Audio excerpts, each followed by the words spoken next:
अरे, आप यहाँ हैं? आज जब हम अपने शिष्यों से वार्ता कर रहे थे तो आपको वहां नहीं पाया।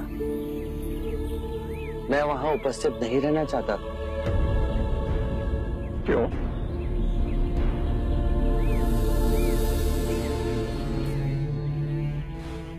आप अपने शिष्यों को संबोधित कर रहे थे। यदि स्वाभाविक कोई प्रश्न मेरे मन में जागता तो आपके शिष्यों के सामने उसे पूछना आपको दुविधा में डाल सकता था। परंतु यहाँ तो एकांत है।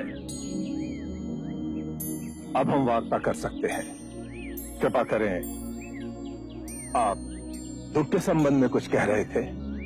क्या आप ये मानते हैं कि दुख सत्य है?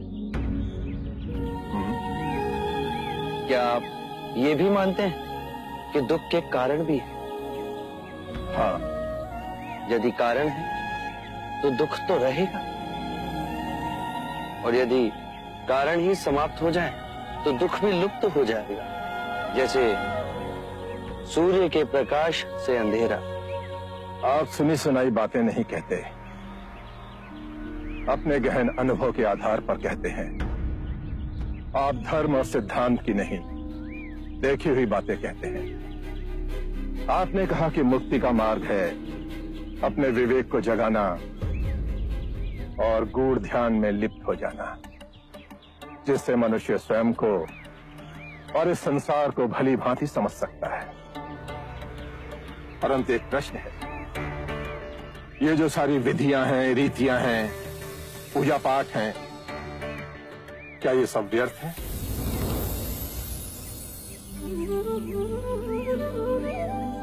यदि कोई व्यक्ति इस नदी के दूसरे किनारे पर जाना चाहे तो वो क्या करे? यदि जल गहरा नहीं है तो वो चलकर जा सकता है, और यदि जल गहरा है तो वो नाव की सहायता से जा सकता है या स्वयं तैरकर जा सकता है। यदि वो चलना ना चाहे और ना ही तैरने को तैयार हो और ना ही नाव ले जाने को तैयार हो, और वो कहे कि मैं प्रार्थना करता हूं इस नदी का दूसरा किनारा स्वयं चलकर मेरे पास आ जाए, तब तो ऐसे व्यक्ति को मूर्ख कहेंगे, महामूर्ख। इसी प्रकार यदि व्यक्ति अज्ञान और भ्रांति को अपने विवेक से मिटाएगा नहीं तो परम आनंद और मुक्ति के दूसरे छोर पे कैसे पहुंच पाएगा? चाहे वो पूजा करे या अनुष्ठान या व्रत करे या किसी नीति पर चले, वो इस किनारे ही रहेगा। हमने सारे शास्त्रों को पढ़ा, उन पर व्याख्या की, परंतु जीवन के इतने जटिल सत्य को इतनी सरलता से किसी ने नहीं समझाया, किसी ने नहीं समझाया।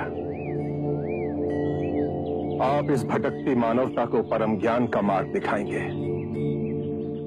आप करुणा के सागर हो। हे बुद्ध, आप हमें अपना अनुयायी स्वीकार करें। बुद्धं शरणं गच्छामि।